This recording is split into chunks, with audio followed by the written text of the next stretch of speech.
عطا محمد صاحب سکر سے پوچھتے ہیں کہ جی الٹرا ساؤنڈ کے ذریعے بچے کی جنس معلوم کرنا، قرآن پاک میں 5 چیزوں کے متعلق آیا ہے کہ اللہ تعالیٰ کے سوا کوئی نہیں جانتا۔ اس میں ایک یہ بھی ہے کہ ماں کے پیٹ میں بچہ ہے یا بچی، اسے صرف اللہ ہی جانتا ہے، جبکہ آج کل الٹرا ساؤنڈ کے ذریعے پتہ چل جاتا ہے کہ ماں کے پیٹ میں کیا ہے۔ تو اس آیت کا مطلب کیا ہوگا؟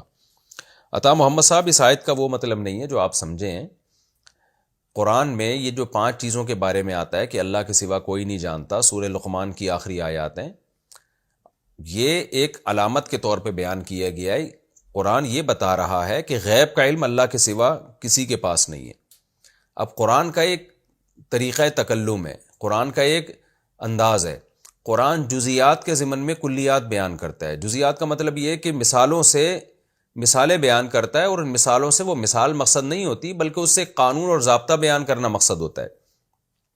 تو قرآن نے 5 چیزیں بیان کی ہیں۔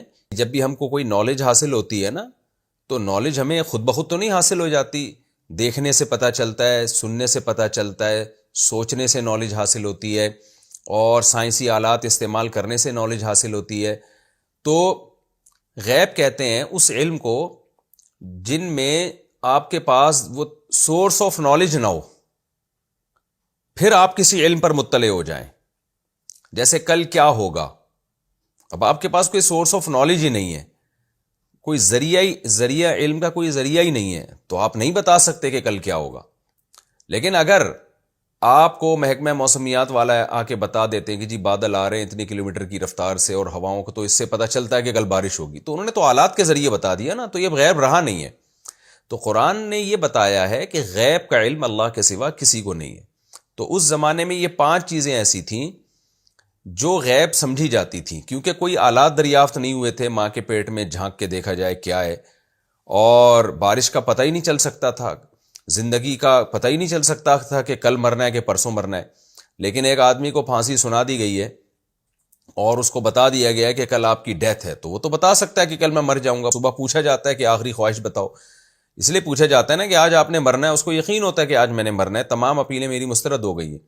لیکن وہ جو اس کو موت کا علم ہوا ہے وہ ذرائع سے ہوا ہے، لوگوں نے بتایا ہے، حکومت کا فیصلہ ہے، جج کا فیصلہ ہے، ان تمام چیزوں سے۔ ویسے ہی بیٹھے بیٹھے کوئی نہیں بتا سکتا کہ کل مرنا ہے کہ پرسوں مرنا ہے، ہمیں نہیں، ہم میں سے کسی کو نہیں پتا ہماری موت کا کیا وقت متعین ہے۔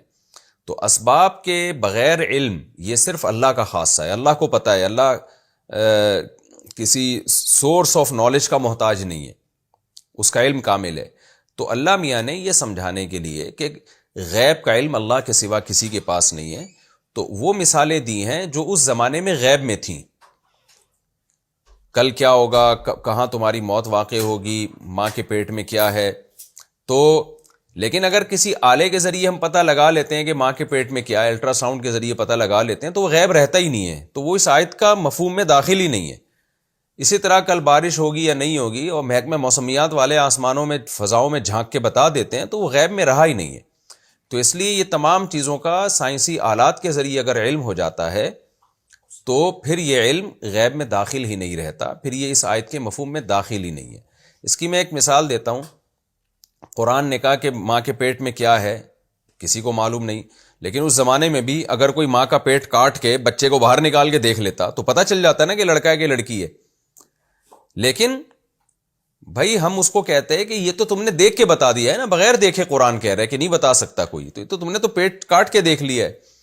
تو اس سے پتہ چلتا ہے کہ جب آپ علم کے اسباب اختیار کر لیتے ہیں، اس کے بعد جب آپ کسی رزلٹ پہ پہنچتے ہیں تو وہ غیب میں داخل نہیں رہتا۔ تو اس لیے الٹرا ساؤنڈ کے ذریعے اگر پتہ چل رہا ہے کہ ماں کے پیٹ میں کیا ہے، تو یہ قرآن کی آیت کے خلاف نہیں ہے۔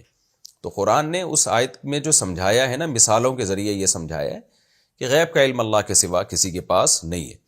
تو جب الٹرا ساؤنڈ سے یا آلات سے آپ نے جھانک کے دیکھ لیا تو وہ غیب رہا نہیں ہے، جب غیب رہا نہیں ہے تو اس آیت میں داخل ہی نہیں ہے۔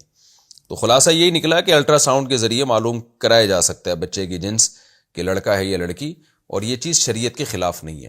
ہاں، معلوم کرانا یہ ایک فضول اور عبث کام ہے، لوگ اس لیے معلوم کراتے ہیں کہ بچی ہے تو پریشان ہو جاتے ہیں، لڑکا ہے تو خوش ہو جاتے ہیں، جاہلوں میں تو یہی چیزیں ہوتی ہیں، اور بعض تو ظلم کرتے ہیں، پتہ چلتا ہے کہ لڑکی ہے تو اس کو گرا دیتے ہیں۔ تو اس جہالت سے بچنے کے لیے الٹرا ساؤنڈ نہ کروائیں، اچھا ہے۔